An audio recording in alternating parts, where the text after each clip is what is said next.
अब रिंतारो सोच रहा होता है कि मुझे लगा नहीं था कि वागुरी की तरह लोग भी एग्जिस्ट करते हैं। उसने मुझे मेरे मुंह पे ही कह दिया कि वो मुझसे नहीं डरती और वो इतनी ज्यादा इनोसेंट और प्योर है कि वो उसे बिना जाने ही बता सकता है कि वो कभी झूठ नहीं बोलती। ये मेरी मॉम की शॉप की रेगुलर कस्टमर थी, पर मैंने कभी नहीं सोचा था कि ये स्टूडेंट है कीक्यो हाई स्कूल की। क्या इसे पूरे जापान में बस यही स्कूल मिला? अब सीन कट होता है उसामी की तरफ, जो बहुत ही ज्यादा फ्रस्ट्रेटेड था।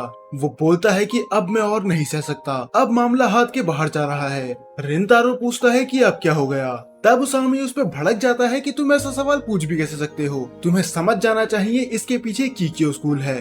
तुम्हें पता भी है कि वो मुझे किस तरह घूरते हैं, चाहे मैं उनके बगल से गुजरूं या फिर सामने से, मैं उनसे बोलूं या फिर ना बोलूं, वो मुझे ऐसे देखते हैं मानो मैंने कोई बहुत बड़ा क्राइम कर दिया हो। हाँ, मैं मानता हूँ कि मैं चिदोरी स्कूल से हूँ, पर ऐसा करके मैंने कोई क्राइम तो नहीं कर दिया। इस स्कूल की वजह से तो कोई लड़कियां मुझे भाव तक नहीं देती। तभी उसके बाकी दोनों दोस्त भी आ जाते हैं, साकू और आयातो। साकू बोलता है तुम्हें पता है ना कि इस स्कूल के अलावा तुम्हें एडमिशन देने के लिए कोई तैयार ही नहीं था, तो तुम्हें खुश होना चाहिए कि चिदोरी स्कूल ने कम से कम तुम्हें एडमिशन तो दे दिया।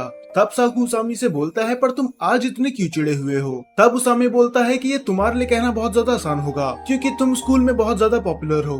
पर साकू बोलता है कि ऐसा कुछ नहीं है, हालांकि मैं चिदोरी स्कूल और बाकी लड़कियों में पॉपुलर हूँ, पर कीक्यो हाई स्कूल की लड़कियाँ वो भी मुझे इस तरह देखती हैं कि जैसे मैं कोई कीड़ा हूँ। इससे फर्क नहीं पड़ता कि मैं कितना भी अच्छा क्यों ना दिखूं, वो लड़कियां हमें कभी एक्सेप्ट नहीं करेंगी जब तक हम चिदोरी स्कूल से हैं। तुम्हें पता है ना कि हमारे स्कूल का नाम कितना बदनाम है, और वैसे भी मुझे भी वो लोग कोई खास पसंद नहीं है। वो खुद को ऐसा दिखाती है मानो वो पूरे जापान की प्रिंसेस हो और हम बस उनके नौकर, जिनको इतना भी हक नहीं कि उनके आसपास भटक सके। तब उसामी बोलता है हाँ, मानो हम आग हैं और वो पानी। पर साकू उसे करेक्ट करते हुए बोलता है कि इसका सही एग्जाम्पल रहेगा तेल और पानी की तरह, हम दोनों अलग हैं और कभी साथ नहीं हो सकते। और रिंतारो अपनी ही दुनिया में खोया हुआ था। ऐसा पहली बार नहीं हो रहा कि ये कीक्यो हाई स्कूल का मजाक उड़ा रहे हैं, पर इस बार उसे ये मजाक कुछ ज्यादा पर्सनली लग रहा था, मानो ये बस उन लड़कियों को नहीं वागुरी को भी टारगेट कर रहे हैं। वो दोनों उससे पूछने की कोशिश करते हैं कि आखिर क्या हुआ, और तब साकू बोलता है कि तुमने आज पर्दा क्यों बंद कर रखा है, मैंने तो तुम्हें ऐसा पहले कभी करते हुए नहीं देखा।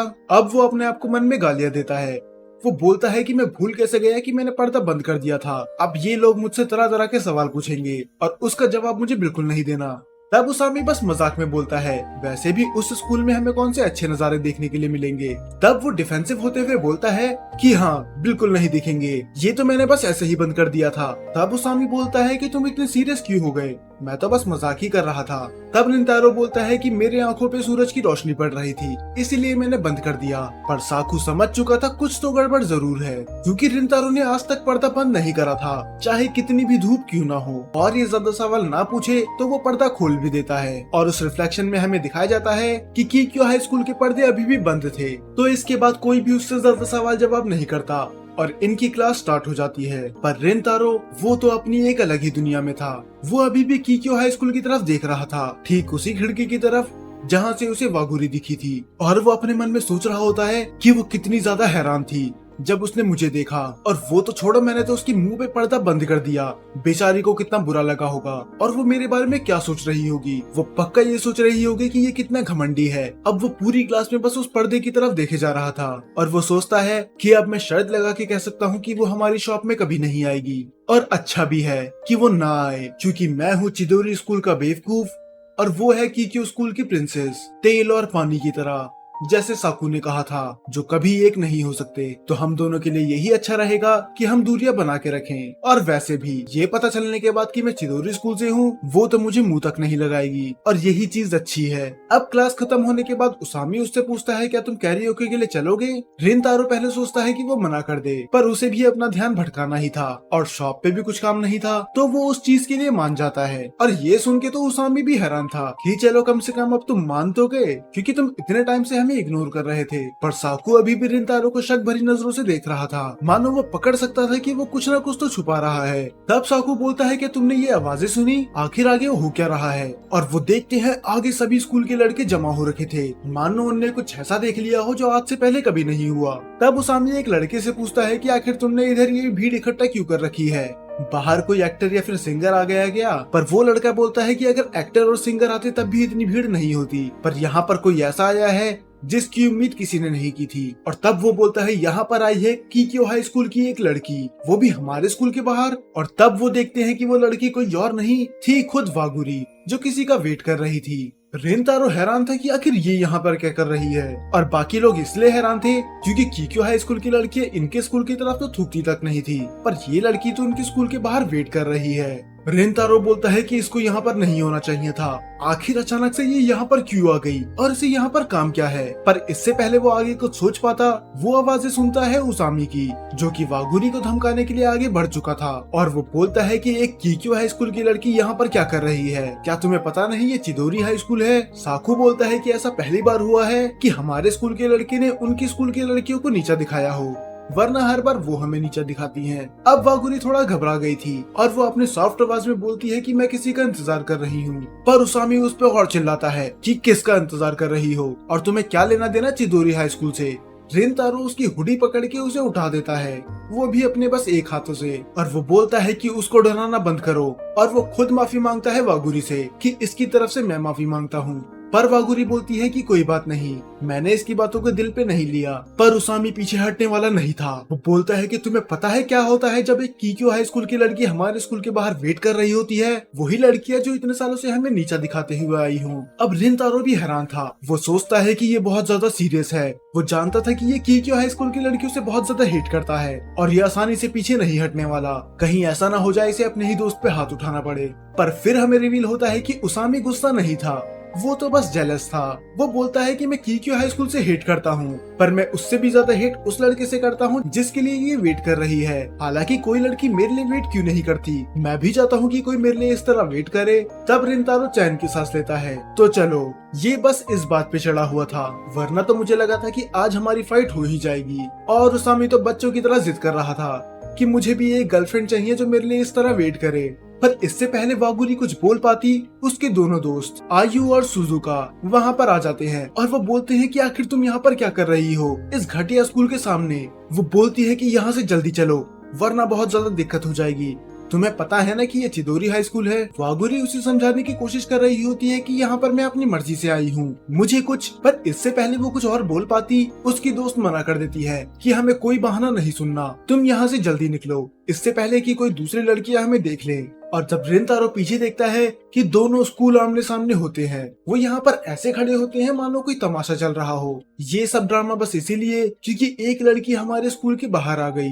तब उनमें से एक लड़की बोलती है कि तुम तो भगवान का शुक्र मानो कि तुम्हें होशिना ने अभी नहीं देखा, तो इससे पहले उसे पता चले जल्दी से तुम जाओ अपने क्लासरूम में। और वो जाने लग जाते हैं, पर उसामी उन्हें रोकते हुए बोलता है कि तुम कहाँ भागे जा रही हो, तुम मुझसे इतनी तेज से टकराई थी कि तुमने मेरा जबड़ा तक हिला दिया, तो जल्दी माफी मांगो। पर वो लड़की अपनी गलती की माफी भी नहीं मांगती और वो उसका हाथ झटका देती है। और वो दोनों लड़कियां उसे ऐसे देखती है कि मानो ये तो उसी की गलती हो कि वो उनके रास्ते के बीच में आ गया था।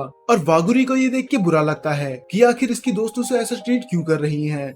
पर वो बेचारी भी क्या करती, वो अकेली थी, तो वो दोनों लड़कियां उसे खींच के लेके चली जाती हैं। और उसामी गुस्से में बोलता है कि ये चीज याद रखना, मैं एक न एक दिन इसका बदला जरूर लूंगा। और रेंतारो, उसके पास तो कोई शब्द ही नहीं थे बोलने के लिए। अब उसामी मुंह लटका के जा रहा था और वो बोलता है कि आखिर वो लड़कियां कितनी बदतमीज हैं, क्या तुमने देखा कि उनने मेरे साथ क्या किया। तब साकू बोलता है कि ज्यादा शरीफ मत बनो, शुरुआत तुमने ही की थी, वो तुम थे जो सबसे पहले उस लड़की के पास गए थे उसे धमकाने के लिए, तो अब उसके दोस्तों से बचाने नहीं आएंगी तो वो क्या ही करेंगी। तब उसामी बोलता है कि तुम मेरे साथ हो या फिर उसके साथ, वो कीक्यो हाई स्कूल की थी तो वो ये डिजर्व करती है। और रेंतारो इन सबसे अलग चल रहा था, सबसे पीछे। उसके दिमाग में यही चल रहा था कि आखिर वो इधर आई क्यों थी, कहीं ऐसा तो नहीं वो मेरे लिए आई थी। पर वो फिर से बोलता है कि ऐसा नहीं हो सकता, आखिर वो मेरे लिए इधर क्यों आएगी, जरूर वो किसी और का इंतजार कर रही होगी। पर सच में अगर वो मेरा ही वेट कर रही होगी तो। इससे पहले आगे वो कुछ सोच पाता, उसामी पीछे मुड़ता है कि आखिर तुम इतने पीछे क्यों चल रहे हो। पर उसका चेहरा देख के तो खुद उसामी भी डर चुका था। वो बोलता है कि आखिर तुम इतने अजीब फेसेस क्यों बना रहे हो, तुमने तो अभी मुझे हार्ट अटैक दे दिया था।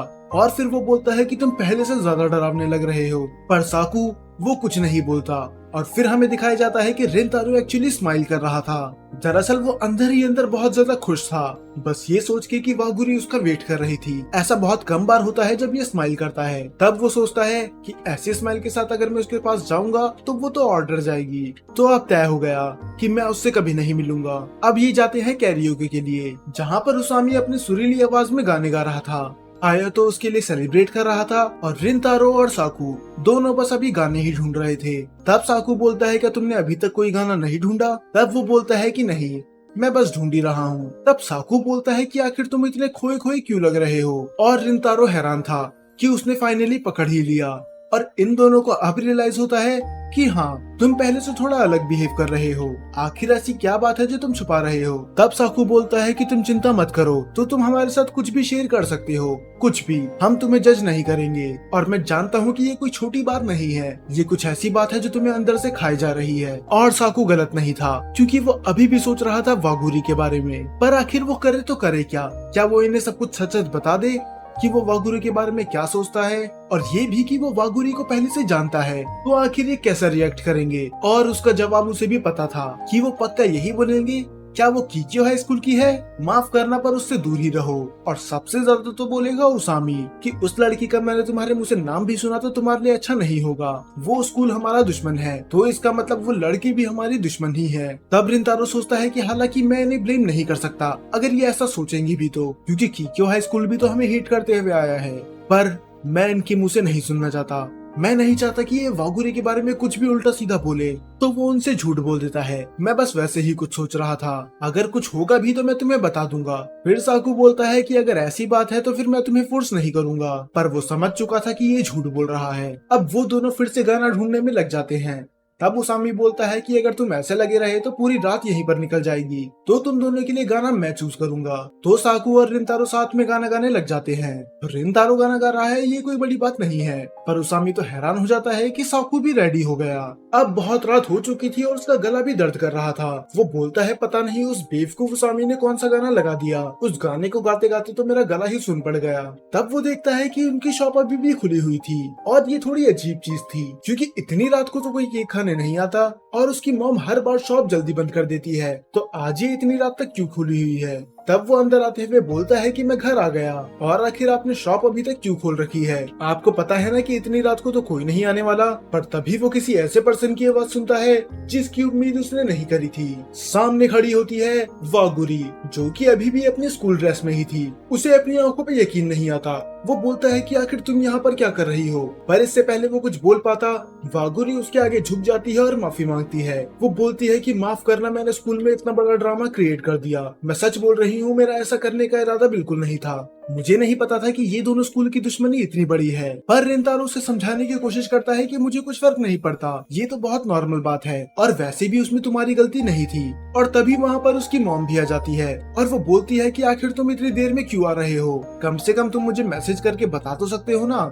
कि आज तुम लेट हो जाओगे। तुम्हें पता भी है कि वो बेचारी तुम्हारा कब से वेट कर रही है। तो उसका अंदाजा सही था, ये अभी भी स्कूल ड्रेस में है, तो इसका मतलब ये स्कूल से सीधा इस शॉप में आ गई। तो क्या ये इतनी देर से बस इसका वेट कर रही थी? तब उसकी मॉम वागुरी से बोलती है कि माफ करना, मेरा बेटा थोड़ा गधा है जिसने तुम्हें इतने टाइम तक वेट करवाया, तो इसकी तरफ से मैं माफी मांगती हूँ। और कैसा रहेगा अगर मैं तुम्हें बचा हुआ केक दे दूं? पर वागुरी मना कर देती है कि नहीं, मैं पहले ही बहुत ज्यादा केक खा चुकी हूँ। वो तो झूठ बोल देती है, पर उसका पेट झूठ नहीं बोलता, उसका पेट आवाज करने लग जाता है, और वो तो पूरी शर्म के मारे लाल हो जाती है। और वो इस चीज के लिए माफी मांगती है कि माफ करना, ये मेरे कंट्रोल में बिल्कुल नहीं था। पर उसकी मॉम जोर जोर से हंसने लग जाती है कि तुम तो बहुत ज्यादा क्यूट हो, केक के लिए तो तुम्हारा पेट एक ब्लैक होल है। और बस उसकी मॉम नहीं, यहाँ तक कि रिंतारो भी हंसने लग जाता है, और वो उसकी तरफ देखते हुए बोलती है क्या अब तुम भी हंसने लगे? मैं बोल तो रही हूँ कि ये बस एक एक्सीडेंट था। अब वो थोड़ा एम्बेरस फील कर रही थी, पर तब रिंतारो बोलता है क्यों ना तुम थोड़ी देर और रुक जाओ, हम साथ में केक खा सकते हैं और हम थोड़ी बातें भी कर लेंगे। और वागुरी तो खुश थी, उसे एक ही साथ दोनों अच्छी चीजें मिल गई, रिंतारो से बात करना और केक खाना। अब वो आराम से केक खाने लग जाती है।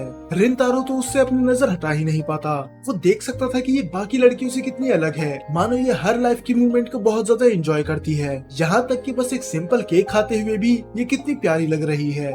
तब वो पूछती है कि आखिर तुम्हारा दोस्त कैसा है। मेरी दोस्त ने उसके जबड़े पे बहुत जोर की मार दिया था। तब वो बोलता है कि तुम उसामी की बात कर रही हो, तुम उसकी चिंता मत करो, वो बहुत ज्यादा स्ट्रॉन्ग है, इतने छोटे मोटे धक्के से उसे कुछ नहीं होने वाला। और ये सुन के वागुरी को तसल्ली मिलती है। वो उस चीज के लिए माफी मांग रही थी जो उसने कभी करी ही नहीं। ये बिल्कुल उसी की तरह है जो हर चीज में अपनी ही गलती देखती है।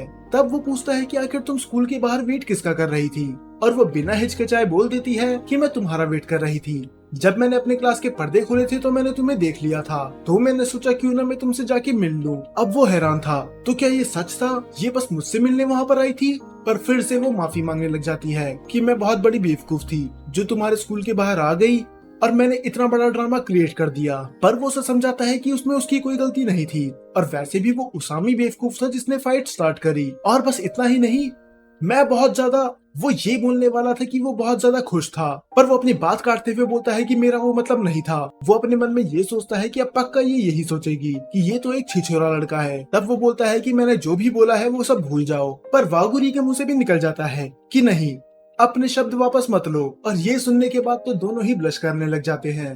ये दोनों तो बिना फिल्टर के अपने मन की बातें बोले जा रहे थे। तब बात काटने के लिए रिंतारो बोलता है, क्या तुम ये केक खाने नहीं वाली? तब वो बोलता है कि हाँ, मैं खा ही रही थी। पर अब रिंतारो बोलता है कि प्लीज तुम फिर से मत आना। तब वागुरी एम्बेरस होते हुए बोलती है कि हाँ, मुझे तुम्हारे स्कूल में बिना बताए नहीं आना चाहिए था।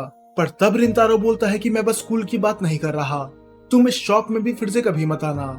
और ये बोलते समय उसे खुद को कितनी तकलीफ हो रही है ये बस रिंतारो ही जानता है। और वागुरी भी ये सुन के हैरान थी कि आखिर वो क्यों नहीं चाहता कि वो इस शॉप में फिर से आए, क्या उसने कुछ गलती कर दी? तब वो बोलता है कि तुम जानती हो ना, तुम कीक्यो हाई स्कूल की हो। और ये सुन के वो पूरी शांत हो जाती है। और आगे वो ये भी बोलता है कि ये तुम्हारी इमेज के लिए वैसे भी अच्छा नहीं है अगर तुम किसी चिदोरी हाई स्कूल के लड़के के साथ घूमोगी। तब वो बोलती है कि मैं खुश थी ये जानते हुए कि तुम चिदोरी हाई स्कूल में हो, बस इसीलिए क्योंकि मुझे एक और रीजन मिल गया तुम्हें रोज देखने का। और वो हैरान था कि आखिर इसका मतलब क्या है। ये खुश थी, क्या इसे फर्क नहीं पड़ता कि मैं चिदोरी हाई स्कूल से हूँ? आखिर यहाँ पर चल क्या रहा है? रिंतारो को कुछ समझ में नहीं आता। पर इससे पहले बात आगे बढ़ पाती, वागुरी बोलती है कि अब बहुत ज्यादा लेट हो चुकी है तो मुझे घर जाना चाहिए। और वो सर झुकाते हुए अपने घर चली जाती है। रिंतारो उसे रोकने की कोशिश करता है, पर वो बस उसकी तरफ एक स्माइल करती है और वो बोलती है कि मैं तुम्हारे बारे में जानना चाहती थी और मैं सच में खुश थी कि तुम चिदोरी हाई स्कूल की हो। पर ये स्माइल उसकी पहले वाली स्माइल की तरह नहीं थी, वो बिल्कुल ही फेक स्माइल थी, मानो वो उदास है और वो उस उदासी को छुपाना चाहती है। रिंतारो को यकीन नहीं होता उसने एक इनोसेंट लड़की की स्माइल छीन ली। तब उसकी मॉम बोलती है कि आखिर वागुरी कहाँ गई? पर रिंतारो कुछ जवाब नहीं देता। और जब उसकी मॉम उसकी हालत देखती है तो वो खुद भी डर जाती है कि आखिर तुम्हें क्या हो गया। और तब वो अपनी मॉम को अपनी सारी बातें बताता है और उसकी मॉम उसके फोरहेड पे एक फ्लिक करती है और वो बोलती है कि पहली बात तो ये, तुमने उसे अकेले जाने कैसे दिया? तुम्हें पता है ना पिछली बार उसके साथ क्या हुआ था? तब वो बोलता है कि मैं जाना चाहता था पर मैं बहुत ज्यादा कंफ्यूज्ड हूँ। आखिर वो मेरे बारे में जानना क्यों चाहती है और आखिर वो खुश क्यों रहती है बस मेरे बारे में जानने के लिए। तब उसकी मॉम बोलती है कि वैसे तो सारे लड़के ही गधे होते हैं पर तुम उन सब गधों के राजा हो। मुझे यकीन नहीं होता कि तुम मेरे बेटे हो। क्या तुम लड़कियों की फीलिंग्स नहीं समझ सकते? तब वो बोलता है कि हाँ, मैं लड़कियों की फीलिंग्स नहीं समझ सकता कि आखिर वो मुझसे क्यों मिलना चाहती है जबकि वो कीकियो से है और मैं चिदोरी से। आप ही बताओ, क्या ये बात कुछ सेंस बनाती है? तब उसकी मॉम बोलती है कि मैंने सोचा नहीं था कि ये मैं तुम्हारे मुंह से सुनूंगी। क्या तुम्हें नहीं लगता कि तुम भी बिल्कुल उसी की तरह हो? तब रिंतारो सोचता है कि इनका मतलब क्या है मैं उसी की तरह हूँ। तब उसकी मॉम बोलती है कि मुझे तुम्हें फिर से डिटेल में समझाना होगा। जरा सोच के देखो, तुम कितने अच्छे लड़के हो। तुम ना कभी लड़ाई करते हो ना किसी को मारते हो। तुम बस चाहते हो कि सब खुश रहे, पर फिर भी सब तुमसे हेट करते हैं क्योंकि बस तुम दिखने में थोड़े डरावने हो। लोग तुम्हें जज करते हैं बस तुम्हारे लुक्स की वजह से। और मानो ना मानो, तुम्हें भी हर बार इस बात का बुरा लगते रहा है कि आखिर सभी लोग मुझे हेट क्यों करते हैं जबकि मैं तो इतना बुरा हूँ भी नहीं। पर आज देखो, आज तुम भी उन्हीं लोगों की तरह बन गए। तुम तब से कीचो करे जा रहे हो मानो उस लड़की ने कोई गुनाह कर दिया कि वो उस स्कूल में पढ़ती है। क्या तुमने उस लड़की के मुंह से एक भी बार सुना कि तुम चिदोरी स्कूल से हो और हमें अब नहीं मिलना चाहिए? वो तुम्हें तब भी वैसी ट्रीट कर रही है जैसे वो पहले कर रही थी, पर तुम्हारा तो पूरा बिहेवियर ही बदल गया। या तुम्हारी नजरों में वो बस इसलिए गिर गई क्योंकि बस वो स्कूल में पढ़ती है? और अब उसकी आंखें धीरे धीरे खुलने लगी थी। उसकी मॉम ने उसे आईना दिखा दिया और उसको फ्लैशबैक आने लग जाते हैं कि किस तरह बस लड़कियां ही नहीं बल्कि लड़के भी उससे हेट करते हुए आए हैं कि वो तो कितना डरावना दिखता है, वो तो कितना बुरा है, पर आज तक किसी ने भी उसे जानने की कोशिश नहीं करी। और मुझे हर बार बहुत बुरा लगता था कि आखिर लोग इतने बुरे क्यों हैं, वो आखिर मुझे जानना क्यों नहीं चाहते। इससे क्या फर्क पड़ता है कि मैं कितना भी डरावना क्यों ना दिखूं। असली चीज जो मायने रखती है वो ये है कि मैं अंदर से कैसा हूँ। वो जिंदगी भर यही चीज सोचता रहा, पर आज उसने खुद ये चीज कर दी। उसने वागुरी को हट कर दिया बस इसीलिए क्योंकि वो किक्यो हाई स्कूल से है। इससे फर्क नहीं पड़ता कि उन दोनों का स्कूल सालों से दुश्मन है और वो अपने आप को बहुत जोर का पंच मारता है, यहाँ तक कि उसके खून तक निकलने लग जाता है। और वो बोलता है कि मॉम बिल्कुल सही कह रही है, वो बिल्कुल मेरी तरह ही है। जैसे लोग मुझसे दूर भागते हैं कि मैं दिखने में डरावना लगता हूँ, ठीक वैसे ही मैं वागुरी से दूर भाग रहा हूँ, बस इसीलिए क्योंकि वो किक्यो हाई स्कूल की है। उस बेचारी को कितना बुरा लगा होगा। अब फिर हमें अगले दिन का सीन दिखाया जाता है जहाँ पर वागुरी चलते हुए आ रही थी और इस बार वो बिल्कुल भी खुश नहीं थी, मानो उसकी सारी खुशियाँ ही मर गई हो। वो बहुत ज्यादा उदास दिख रही थी, मानो अगर किसी ने इससे पूछ लिया कि क्या हुआ तो ये तो रो ही देगी। पर वागुरी हैरान हो जाती है ये देख के कि सामने रिंतारो खड़ा है। वो पूछती है कि आखिर तुम यहाँ पर क्या कर रहे हो। तब वो बोलता है कि मैं सुबह आज जल्दी आ गया ताकि मैं यहाँ पर तुमसे मिल सकूं, क्या हम बात कर सकते हैं। और वो थोड़ा नर्वस थी और तब वो उससे माफी मांगता है। वो बोलता है मुझे माफ कर दो, मैंने कल रात को तुम्हें हर्ट कर दिया बिना सोचे समझे, मुझे वो सारी बातें नहीं बोलनी चाहिए थी। वागुरी थोड़ा हैरान होती है। वो बोलती है कि तुम्हारा मतलब क्या है, तुमने मुझे हर्ट कर दिया, मैंने तो तुमसे ऐसा कुछ नहीं कहा कि मुझे तुम्हारी बात का बुरा लगा। तब रिंतारो बोलता है तुमने कहा नहीं, पर जैसा चेहरा तुमने बनाया था जाने से पहले मैं समझ गया था कि तुम्हें बहुत ज्यादा बुरा लगा। तुम्हारी वो इनोसेंट स्माइल तुम्हारे फेस पे नहीं थी और मानो न मानो ये देख के मैं अंदर से पूरी तरह से टूट चुका था। अब वागुरी बैठ के रोने लग जाती है। रिंतारो को समझ में नहीं आता कि आखिर अब इसने क्या कर दिया। वो बोलता है कि तुम्हें अचानक से क्या हो गया, क्या मैंने कुछ फिर से उल्टा सीधा कह दिया। पर वो इस वजह से रो रही थी क्योंकि उसे बुरा लग रहा था, क्योंकि उसने जाते समय ऐसा फेस बनाया कि रिंतारो को टेंशन हो गई। वो बोलती है कि हाँ मैं उदास थी, मुझे बुरा लगा था, पर मैं ये नहीं चाहती थी कि ये बात तुम्हें पता चले। मुझे बिना कुछ बोले वहाँ से वैसे नहीं जाना चाहिए था। मैंने तुम्हारे साथ कितना रूडली बिहेव किया और बस इतना ही नहीं, तुम इतने ज्यादा टेंशन में थे कि आज तुम सुबह जल्दी भी आ गए मुझसे माफी मांगने के लिए, और ये सब मेरी गलती है। अगर मैं कल उदास चेहरा नहीं बनाती तो तुम इतनी टेंशन में कभी आते ही नहीं।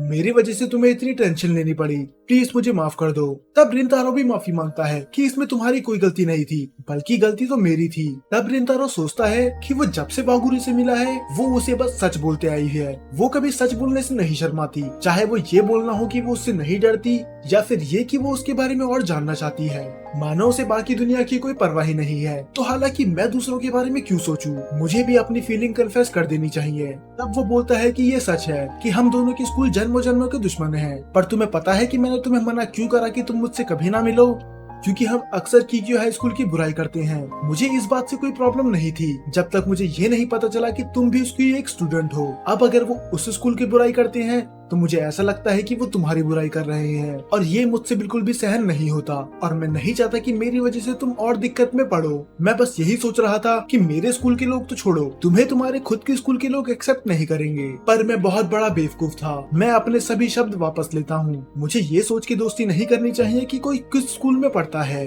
तो मुझे अब फर्क नहीं पड़ता कि तुम कोई से भी स्कूल में क्यों ना पढ़ती हो। मुझे बस इस बात से फर्क पड़ता है कि तुम एक अच्छी लड़की हो और मुझे भी तुम्हारे बारे में और जानना है। और बस इतना ही नहीं, मैं बहुत ज्यादा खुश हुआ था जब मुझे पता चला कि तुम मेरे लिए वेट कर रही हो। और ये सुन के वागुरी भी बहुत ज्यादा खुश थी और अब वो स्माइल करने लग जाती है। उसकी इनोसेंट स्माइल फिर से वापस आ चुकी थी और वागुरी बोलती है कि तुमने बिल्कुल सही कहा, मैं हूँ वागुरी काओरुको और तुम हो रिंतारो, और बस यही चीज मायने रखती है। इससे फर्क नहीं पड़ता कि हम किस स्कूल से हैं, और मुझे खुशी होगी कि हम दोनों एक दूसरे के बारे में और जाने। वो अंदर ही अंदर खुश था उसकी वो स्माइल देखकर। अब दोनों ने एक दूसरे का नंबर भी ले लिया था और वो उससे माफी मांगता है कि उसने कल उसके मुंह पे पर्दा बंद कर दिया। पर वागुरी बोलती है कि वो तो कोई बड़ी बात नहीं थी, ये तो नॉर्मल चीज है। अब वो डिसाइड कर लेता है कि वो रोज सुबह जल्दी आएगा, बस इसीलिए ताकि वो रोज देख सके वागुरी को, जो कि उसको देख के छोटे बच्चों की तरह उछलने लग जाती है, मानो वो बहुत ज्यादा खुश हो। और रिंतारो सोचता है कि पता नहीं क्यों, पर जब भी वागुरी मेरे सामने होती है आसपास की दुनिया पूरी कलरफुल हो जाती है। और ये एपिसोड यहीं पर ही खत्म हो जाता है। अब इसका नेक्स्ट एपिसोड आपको मिलेगा अगले संडे को, और अगर आपने इसका पहला पार्ट नहीं देखा है तो आप वो जाके देख सकते हैं।